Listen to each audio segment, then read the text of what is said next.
What's up, guys? DevildogGamer here, and today I am bringing an actual good World War game. This is Isonzo, I think I'm saying it right.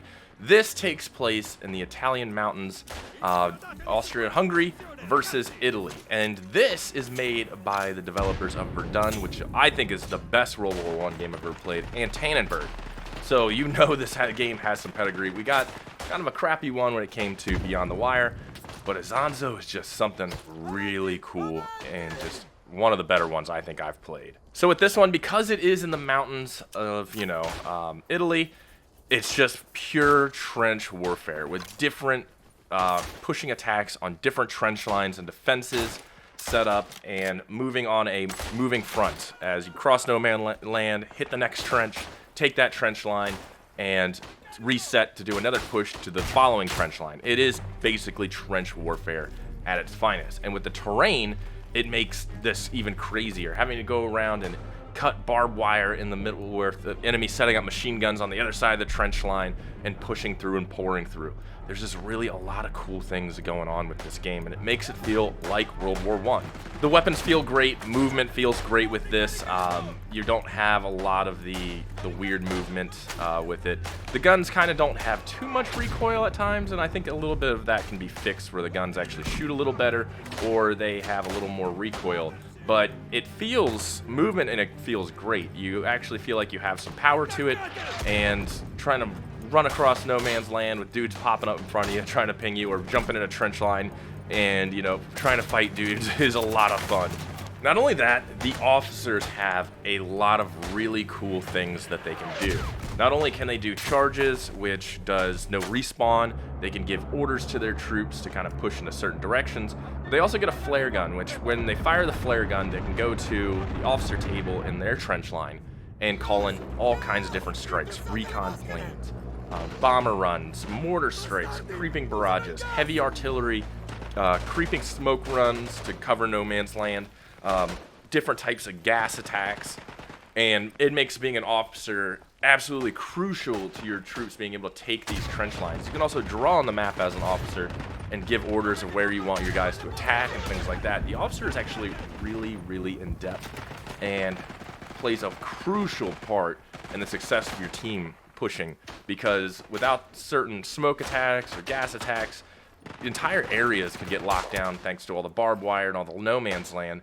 And due to the terrain, a lot of the trenches are hidden behind a hill, but they can set up machine guns or sniper positions and sniper armored plates up on the hilltop, and you're just pushing through no man's land, absolutely getting stomped the entire time. Since it is in the mountains of Italy, the views and maps are absolutely beautiful. I think they're awesome. It has a lot of the same feel that you got with Verdun, but it's not, the dark, dreary, muddy doom land that is, what you got in France and things like that. You're up in the mountains, it's beautiful, it's scarred from all the artillery and the trenches, but you still have just a beautiful surrounding and just awesome views and awesome terrains. And then once you start getting into their back lines, you start running into the demolished towns and things.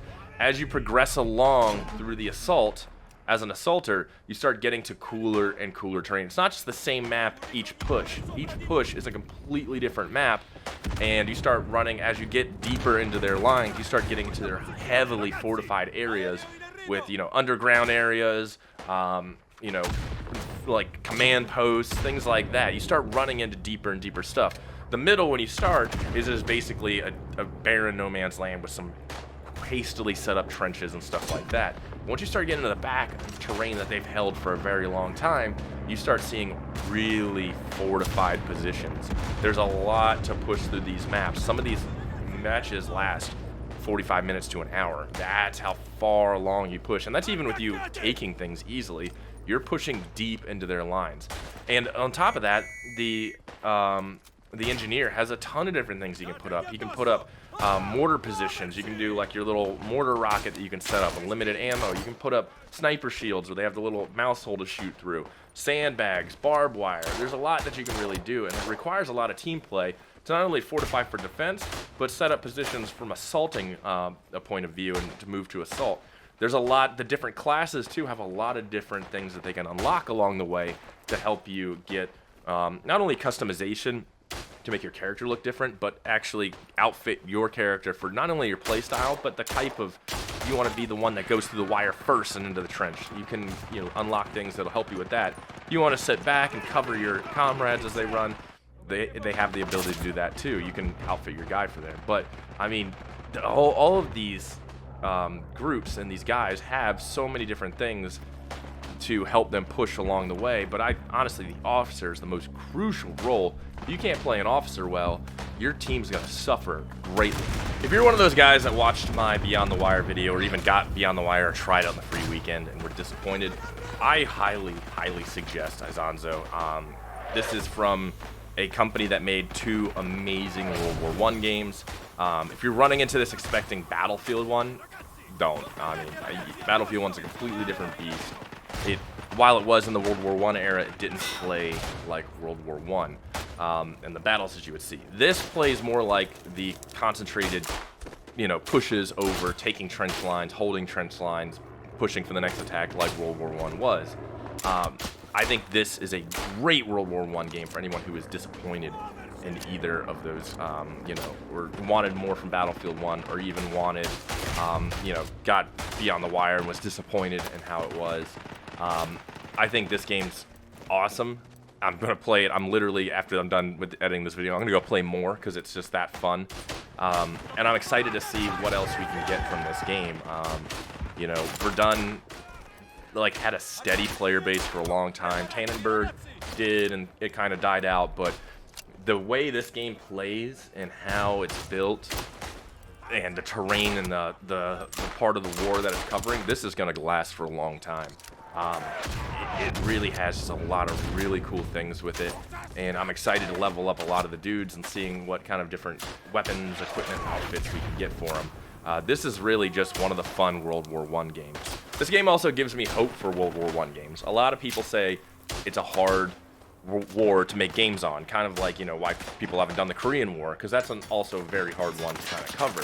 I think these developers have done such a great job in the past that if they continue just to build upon what's tried and true and works for their community, and what gets people to come back and play their games, and just keep making different variations of it. They could keep doing World War I for 4 or 5 games if they want to, even longer. What they do with this and how it plays, how the rounds progress, and the teamwork needed, it's not squad based, but it has its own teamwork framework to it, to where you need to stick together with you guys. You need to focus on one area with your team. You can't just run off and try to flank. You have to push as a group to defend these positions and get in these trenches. It really is built very well. There's a lot of really cool things that can be done with this game. And honestly, I was been waiting for this game, and I was worried after playing Beyond the Wire. I was like, oh no, we're probably getting another terrible World War I game. But knowing what I know about these developers and having played so many hours, I put almost 1,000 hours into Verdun. I had so much fun with Verdun. I wasn't super worried. And on top of that, dude, the gore system in this is awesome. You watching someone just get their head blown clean off in front of you and just having like a spine sticking out is hilariously fun. I think they did an amazing job with this. I think it's priced correctly. The community loves it.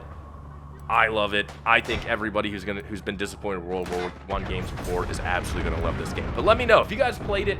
If you want to get it, let me know. I want your questions, thoughts, and concerns down in the comments below. Talk to you guys later. Peace.